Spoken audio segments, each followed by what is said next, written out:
하나님께서 오늘 우리에게 주시는 말씀은 시편 72편 12절에서부터 20절까지 말씀입니다. 하나님의 말씀을 받들어 봉독할 때에 살아계신 하나님의 음성을 들으시기 바랍니다. 그는 가난한 자와 궁핍한 자를 불쌍히 여기며 궁핍한 자의 생명을 구원하며 그들의 생명을 압박과 강포에서 구원하리니 그들의 피가 그의 눈 앞에서 존귀 여김을 받으리로다. 그들이 생존하여 스바의 금을 그에게 드리며 사람들이 그를 위하여 항상 기도하고 종일 찬송하리로다. 산 꼭대기의 땅에도 곡식이 풍성하고 그것의 열매가 레바논같이 흔들리며 성에 있는 자가 땅의 풀같이 왕성하리로다. 그의 이름이 영구하며 그의 이름이 해와 같이 장구하리로다. 사람들이 그로 말미암아 복을 받으리니 모든 민족이 다 그를 복되다 하리로다. 홀로 기이한 일들을 행하시는 여호와 하나님 곧 이스라엘의 하나님을 찬송하며 그 영화로운 이름을 영원히 찬송할지어다. 온 땅에 그의 영광이 충만할지어다. 아멘 아멘. 이새의 아들 다윗의 기도가 끝나니라. 아멘. 이스라엘의 역사 가운데 가장 존경하는 왕이 있다고 한다면 이스라엘 사람들은 말할 것도 없이 다윗이라고 이야기합니다. 이스라엘 국기 안에 들어가 있는 별 모양이 다윗의 별이라고 이야기하죠. 왜 존경할까요? 다윗은 이스라엘이 섬기는 하나님을 가장 사랑하는 왕이었다라고 이야기하죠. 그러나 그것으로 끝나는 것이 아닙니다. 다윗은 이스라엘 백성들을 하나님의 백성으로 여겼기 때문에 하나님을 사랑하고 이스라엘 백성들을 하나님의 백성으로 섬기며 사랑하고 아꼈기 때문에 그렇습니다. 일반 왕들이 그럴까요? 대통령들이 그럴까요? 말로는 백성을 위해서 내가 국회의원이 되고 대통령이 되고 왕이 되겠다라고 이야기하는데 막상 그들이 그 높은 곳에 올라가면 그렇지 않은 일들을 우리는 역사 가운데 너무나도 많이 경험한다라는 것입니다. 어느새 다윗은 나이가 들어서 거동을 할 수 없게 되었습니다. 이제 곧 하나님의 부르심을 받을 것 같습니다. 그때 그의 마음 가운데는 오직 하나, 그의 아들인 솔로몬이 자신의 뒤를 이어서 왕이 될 터인데, 비록 솔로몬이 왕이지만 그 왕 위에 진짜 왕이신 하나님이 계시다라는 사실을 아들이 깨달았으면 좋겠고, 하나님의 방법으로 하나님의 백성들을 다스리기를 원했던 것입니다. 그 간절한 마음을 가지고 다윗이 마지막으로 시를 짓는데 힘이 없잖아요. 솔로몬이 그 옆에서 자기를 위해서 고백하는 아버지의 시를 받아 적습니다. 그 시가 바로 시편 72편입니다. 시편 72편 맨 위에는 그 제목이 나오잖아요.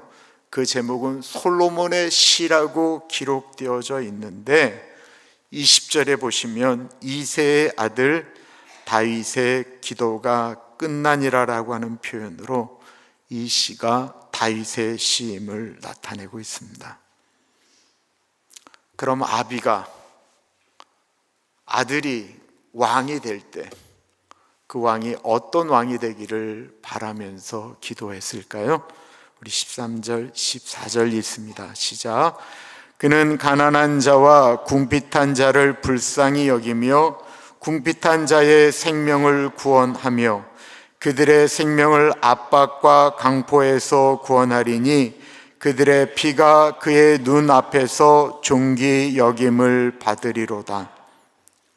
가난한 자와 궁핍한 자를 불쌍히 여기고 그들의 생명을 압박과 강포에서 구원하는 왕, 그런 리더라고 한다면 당연히 존경을 받지 않을까요?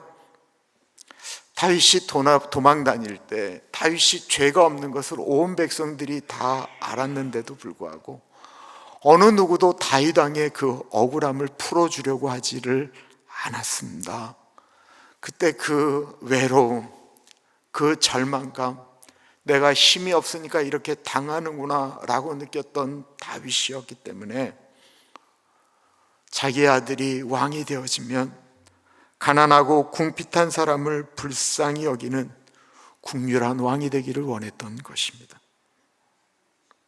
만약에 그런 분이 우리의 대통령이 되고 리더가 되어진다면 얼마나 좋을까요? 유전무죄, 무전유죄라는 말 들어보셨지요?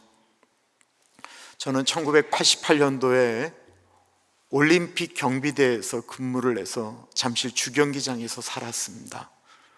그리고는 이제 올림픽도 끝나고 장애인 올림픽도 끝나자 제가 이제 대치동에 있는 부대로 복귀를 했는데요. 할 게 없는 거예요. 그 부대는 올림픽을 위해서 창설되었기 때문에 올림픽이 끝나자 할 일이 없었습니다.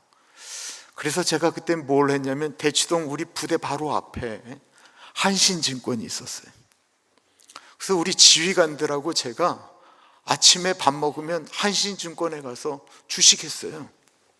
군인이었는데 하루 종일 그때 이렇게 번호 올라가는 거, 그 숫자 올라가는 것을 보면서 주식을 사고 파는 일들을 하기 시작했습니다. 고참이니까 저보고 뭐라는 사람 한 사람도 없었고요. 지휘관들하고 같이 나가니까 누가 붙잡는 사람도 없었어요. 그러니까 그냥 그러면서 제 젊은 날이 가고 있었습니다. 그러던 어느 날 10월 8일이었습니다. 갑자기 막 쫄병들이 한신증권에 와서 우리 지휘관들을 찾고 저를 찾고 하는 일들이 벌어지게 됐어요. 그리고 급히 복귀하라는 거예요. 그래서 복귀를 했는데 대한민국이 난리가 났습니다. 공주교도소로 죄수를 이송하며 가고 있던 때에 이 죄수들이 그 버스를 탈취해서 서울로 들어온 거예요. 모두 25명이었는데 13명은 버스에서 탈출하지 않고 그 자리에 그대로 남아 있었고 12명이 탈출을 했습니다. 그러니까 초비상이 걸린 거예요. 부대원들이 다시 한번, 우리가 전투경찰이었으니까 옷을 입고 서울 시내로 다 퍼져나가기 시작했고 8명이 붙잡혔는데 4명이 오리무중이었습니다. 2주가 지나가니까 얼마나 민심이 흉흉했겠어요. 그러다가 그 4명의 죄수들이 북가자동에 있는 한 집에 들어가서 그 가족들을 인질로 잡고 경찰관과 대치하게 되었습니다. 이게 처음으로 전국에 생중계가 되었어요. 주동자 지강현은 500만 원을 훔친 죄로 징역 7년에 보호감찰 10년, 그래서 이 사람은 17년을 언도받은 상태였고 나머지 3사람이 훔친 돈은 정확히 630만 원이었는데 이들이 받은 징역이 7년에서 15년이었던 것입니다. 벌을 받아 마땅한 사람들인데 본인들이 생각할 때는 우리가 받는 벌이 너무나도 과하다라고 생각을 한 것입니다. 왜 우리들은 이 정도 훔쳤는데 무려 17년이나 받고 우리보다 훨씬 돈 많은 도둑들은 그 사람들은 왜 풀려나느냐라는 것이었습니다. 생중계로 이것이 막 온 국민들에게 나갈 때 그 중에 한 사람이었던 안강슬이라는 사람이 이렇게 외쳤습니다. 어떻게 돈 있는 죄수는 검사와 판사를 매수할 수가 있습니까? 사람을 죽이고도 나가는 사람들이 있는데 반면에 우리처럼 가난한 사람들은 더 큰 벌을 받습니다. 그리고 나는 초등학교도 못 나왔기 때문에 나는 더 큰 벌을 받는다라고 생각합니다 라고 이야기를 하였습니다. 그리고 그 지강원이라는 사람이 온 국민들에게 외쳤습니다. 우리나라는 돈이 있으면 무죄, 돈이 없으면 유죄, 유전무죄, 무전유죄라고 소리를 질렀습니다. 이 말이 생중계가 되었을 때 대한민국 국민들이 저 나쁜 사람들이 무슨 저따위 소리를 하느냐라고 소리를 지른 것이 아니고, 그들이 외친 말이 왠지 가슴속에 이렇게 먹먹할 정도로 가슴을 때렸던 것입니다. 이들은 어떻게 되었을까요? 그 4명 중에 막내를 그 형들이 너는 나가서 살아라, 그리고 그 아이는 내보냈습니다. 그 한 사람은 징역 15년을 더 받고 2006년도에 출소를 했고요. 나머지 2명은 경찰관의 총을 탈취한 것으로 둘은 자살을 했습니다. 그리고 마지막 한 사람 지강원은 자해를 하고 죽으려고 할 때 경찰이 쏜 총을 맞고 병원에 이송되는 중 죽고 말았습니다. 저는 그 사건으로 발칵 뒤집혀졌을 때 좀 잠잠해지기 전에 지휘관들하고 다시 한신증권에 가서 주식을 하고 있었습니다. 제가 그렇게 텔레비로 보면서 저들이 문제가 있다라기보다는 이 나라는 돈이 없으면 정말 죄가 되는구나 라고 하는 마음이 제 마음속에 더 크게 자리를 잡았어요. 이 나라에서 살려면 돈을 많이 벌어야 된다라는 생각을 가지고 제가 가지고 있던 돈을 주식에 다 몰빵하기 시작했습니다. 제가 올림픽 경비대에 있을 때 받은 월급이 아주 굉장히 많았거든요. 일반 직장인보다 더 많이 받을 때였습니다.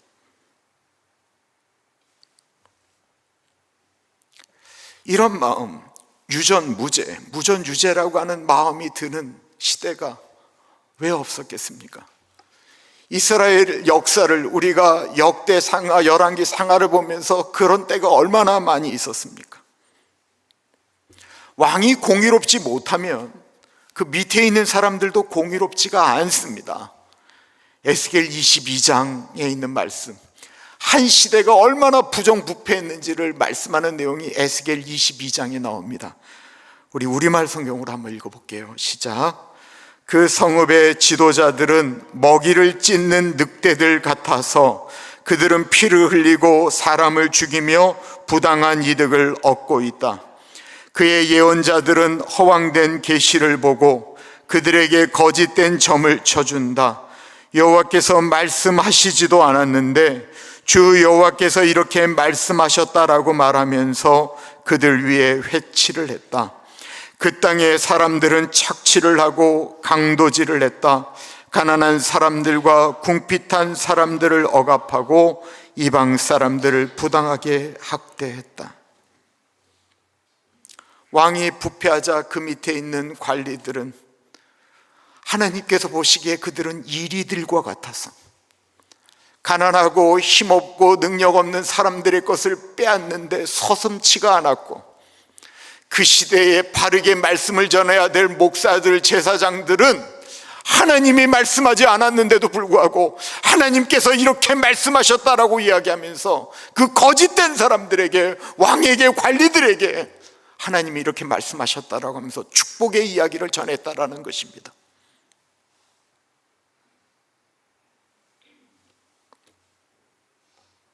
온 세상이 왕으로부터 다 부정부패하게 되었다라는 것입니다. 그런 나라를 하나님께서 어떻게 하실까요? 에스겔 22장 30절 31절의 말씀입니다. 같이 읽습니다.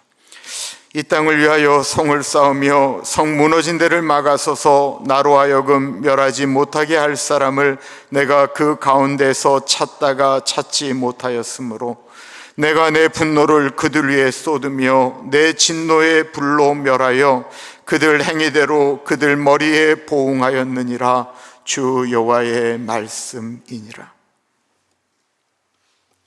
공의라고 하는, 정의라고 하는 성이 무너졌습니다. 부정부패가 만연한 그 성을 보면서 하나님이 그 무너진 성벽을 다시 이렇게 수축하고 성벽에 무너진 데를 막아서서 하나님으로 멸하지 못할 자를 하나님이 찾고 계셨어요.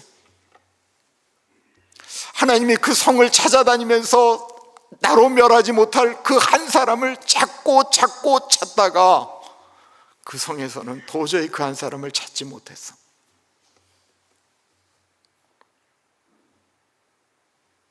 하나님이 그 분노를 그 성에 쏟으시고 그들이 행한 대로 그 결과를 치르게 하셨다라는 말씀입니다.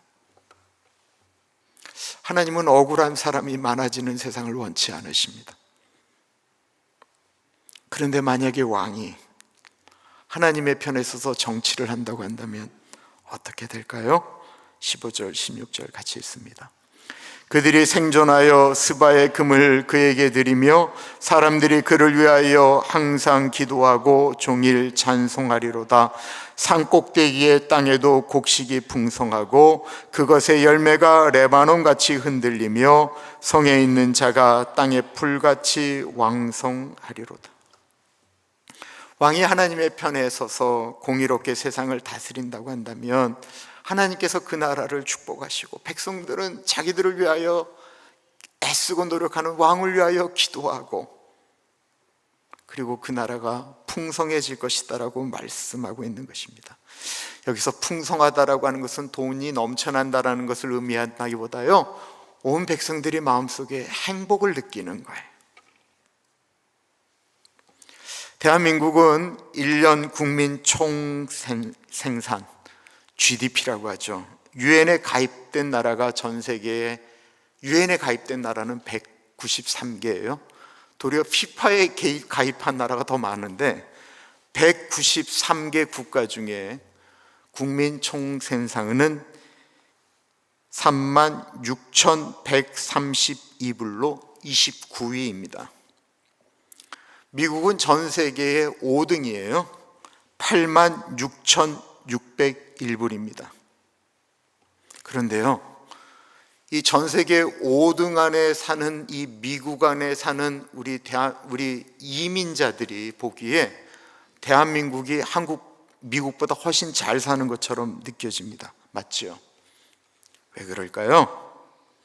그것은 우리 어른들이나 우리들이 자주 보는 유튜브에 올라가 있는 먹는 것, 쓰는 것을 보면 미국에 사는 분들은 도저히 흉내 낼 수도 없는 것, 사치품들이 가득하기 때문에 그렇습니다.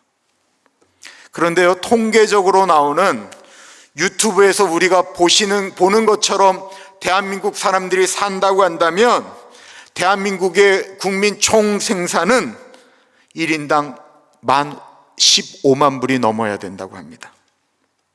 이것은 전 세계 1등인 루셈부르크가 13만 5천인데 거기를 뛰어넘는 것입니다. 사실은 그렇지가 못한데, 그럼에도 불구하고 4300년 단군 이래로 대한민국이 지금 가장 잘 산다라고 이야기하는데, 그 나라에 사는 대한민국 분들이 유튜브를 보면서 너무나도 비교되어지니까 나는 못 살아, 나는 불행해, 나는 가난하다라고 말을 한다라는 것입니다. 행복지수가 가장 높은 나라는 핀란드입니다.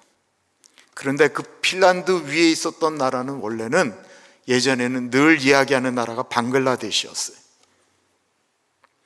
국민소득 대한민국의 10분의 1도 안 되는 2,625불인 나라가 전 세계에서 가장 행복하다라고 이야기할 때 늘 들어갔던 나라가 방글라데시 그리고 부탄이라는 나라였습니다. 그런데 이 나라가 어느 순간부터 행복지수가 무려 쭉 떨어져서 지금 102등이에요. 이게 언제부터 그렇게 됐을까요? 이 방글라데시가 갑자기 더 가난해졌을까요? 아니면 방글라데시에 엄청난 재해가 일어나서 수많은 사람들이 죽음을 경험했기 때문일까요? 그게 아니에요. 방글라데시는 10년 전이나 20년 전이나 똑같습니다. 그런데 이들의 행복지수가 뚝 떨어졌던 것은 방글라데시 사람들이 스마트폰을 들기 시작한 다음부터였습니다. 그분들이 스마트폰으로 유튜브를 보기 시작하는 순간부터 더 이상 자신들이 행복하다라고 느끼지 않는 거예요.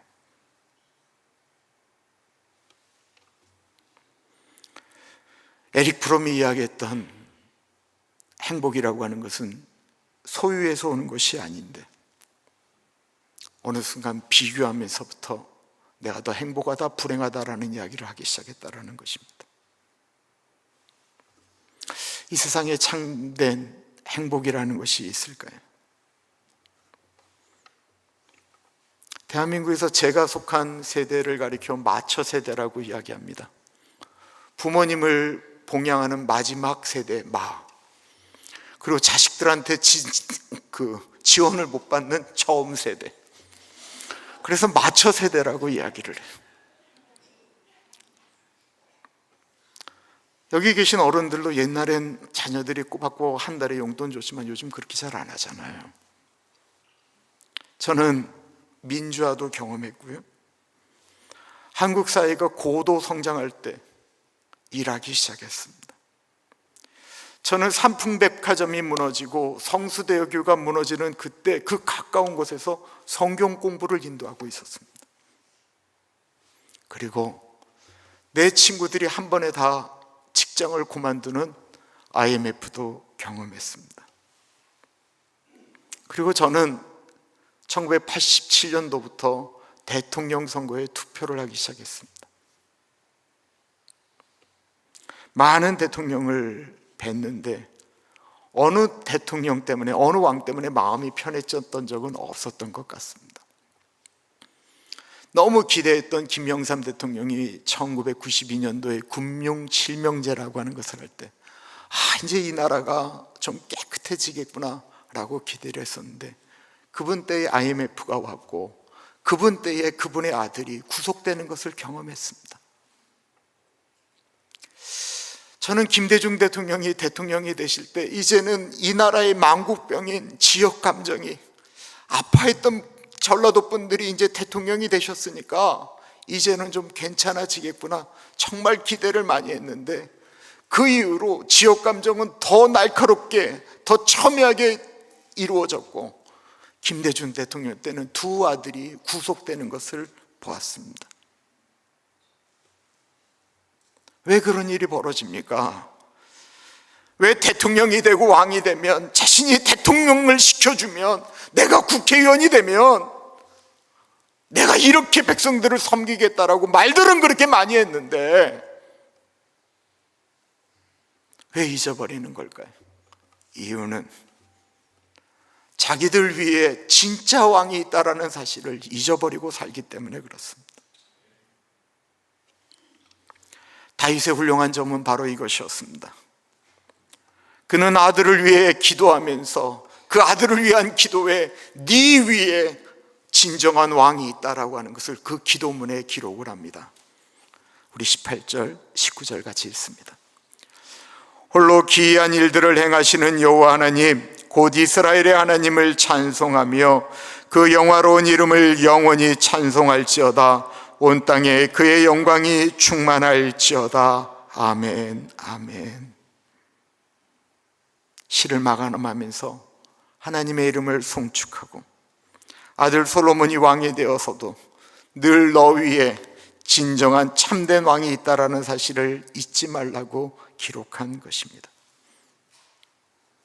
수많은 대통령을 접했고 대통령 선거 때마다 금식하며 기도했습니다.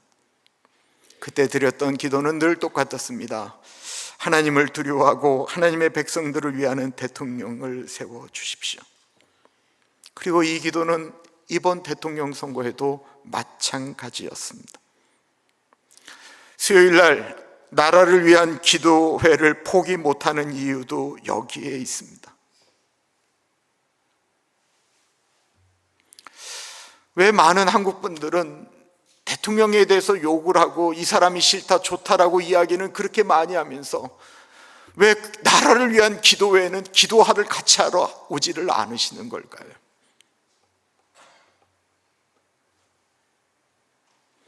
어느 날 이 세상에 좋은 대통령이 세워지는 것 외에는 대안은 없는가? 그렇다면 세계 역사 가운데 좋은 왕도 나쁜 왕도 있었는데 어떻게 하나님의 교회는 계속해서 유지되어 올 수 있었을까 생각하던 와중에 성경에서 그 답을 찾게 되었습니다. 베드로전서 2장 9절과 10절 말씀, 너무나도 유명한 말씀 우리 같이 읽습니다.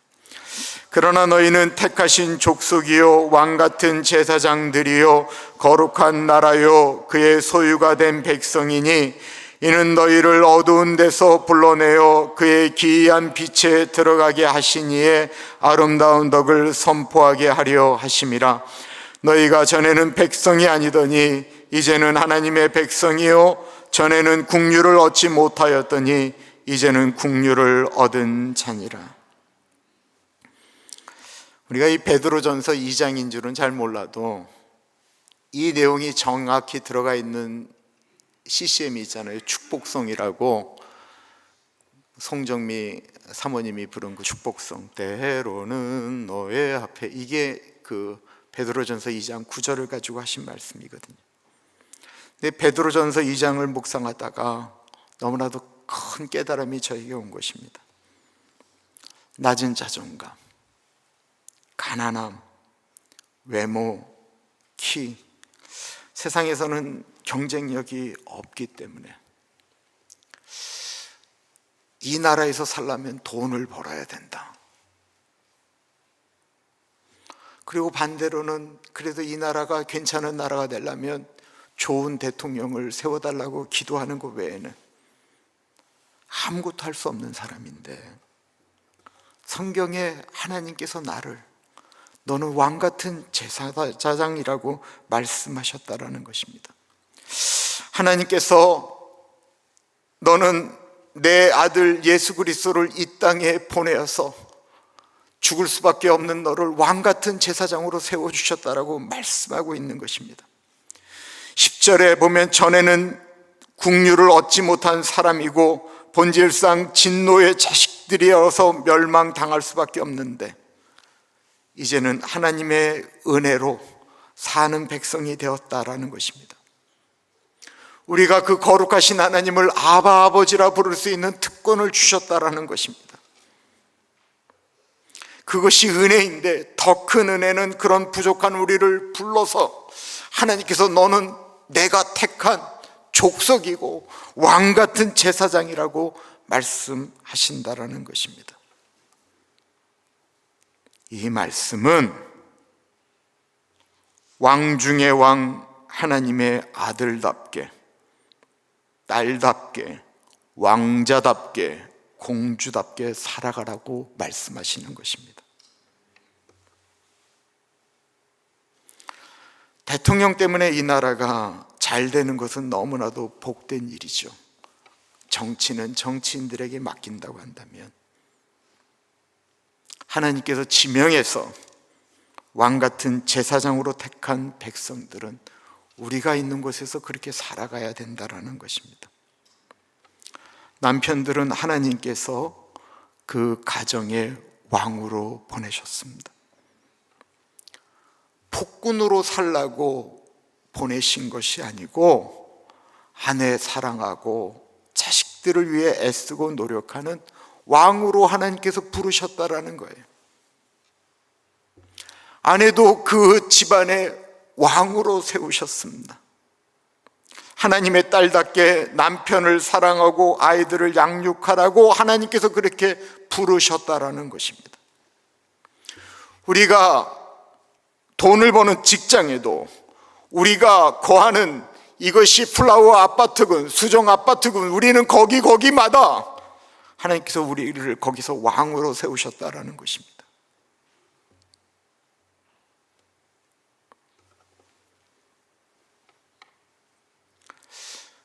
제가 이것을 경험하게 되는 순간, 하나님을 만난 그때에 내가 가지고 있던 그 주식을 하나님께서 한 번에 다 가져가셨습니다. 근데 하나도 마음이 아프지가 않았어요.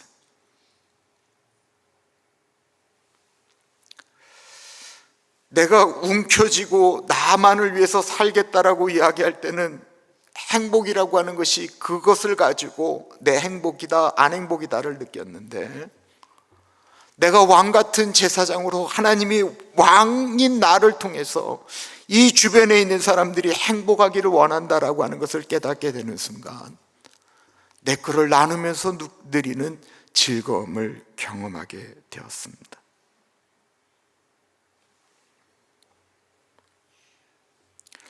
하나님 아버지의 마음으로 내가 거하는 땅을 축복하고 직장을 축복하고 그곳에서 하나님의 백성답게 산다고 한다면 그곳에 하나님의 공의가 이루어지지 않을까요? 지금 마음으로 속으로 선포하십시오. 나는 왕으로 하나님께서 나를 지명하셨다. 그러므로 나는 이 땅의 왕으로서 내 사명을 감당할 것이다. 내가 오늘부터 내가 사는 집, 내 집으로 들어갈 때 나는 내 집사람에게, 내 아이들에게, 내 손주들에게 하나님께서 나를 왕으로 부르셨다.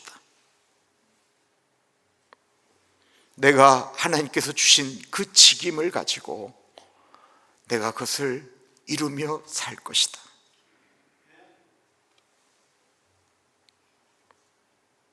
우리가 하나님의 아들로 딸로 살아가면 이 세상이 어떻게 변할지 기대되지 않으십니까? 칼럼에 쓴 것처럼 돌아가신 강혜옥 집사님의 통장에 남아 있었던 돈은 110불 6전이었습니다. 110불 6전. 그리고 그분의 호주머니에 있었던 돈 30불.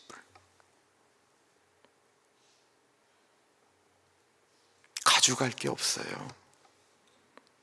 그런데요, 그분이 돌아가셨을 때 조사하고 기도하신 분이 뭐라고 얘기했는지 기억나세요? 이 옷은 강혜옥 집사가 준 옷입니다. 이 목걸이가 강혜옥 집사가 준 것입니다 라고 하면서 고백하고 그 시간에 기도와 조사를 했습니다. 사람들은 누군가 죽었을 때 그 사람이 얼마나 성공했고 얼마나 많이 가졌는가를 이야기하지 않고요, 그 사람에게서 받은 사랑만 기억합니다. 우리는 하나님의 사랑을 이 세상에 선포하라고 예수님께서 십자가에서 핏값을 주고 살리신 왕 같은 제사장들입니다. 기도하겠습니다. 참으로 존귀하신 하나님, 대통령 탓, 정치인들 탓, 누군가가 세워지면 좀 더 나아지겠지, 수많은 기대 가운데 낙심하기도 하고 좌절하기도 했던 수많은 시간들이 역사 가운데 있었습니다. 주님, 우리는 열심히 기도하고 하나님의 방법을 기다릴 뿐만 아니라 또한 우리에게 주어진 사명, 우리가 왕 같은 제사장으로 살아가면서 하나님, 이것은 제가 책임져야 될 문제입니다. 이 교회의 이 무너진 데는 제가 막아서겠습니다. 우리 가정의 문제, 우리 자녀들의 문제는 제가 막아서겠습니다. 하나님, 이 나라의 이 문제는 하나님 내가 막아서겠습니다. 왕 같은 마음으로 살아가는 우리들 되게 하여 주옵소서. 존귀하신 예수님 이름으로 기도합니다. 아멘.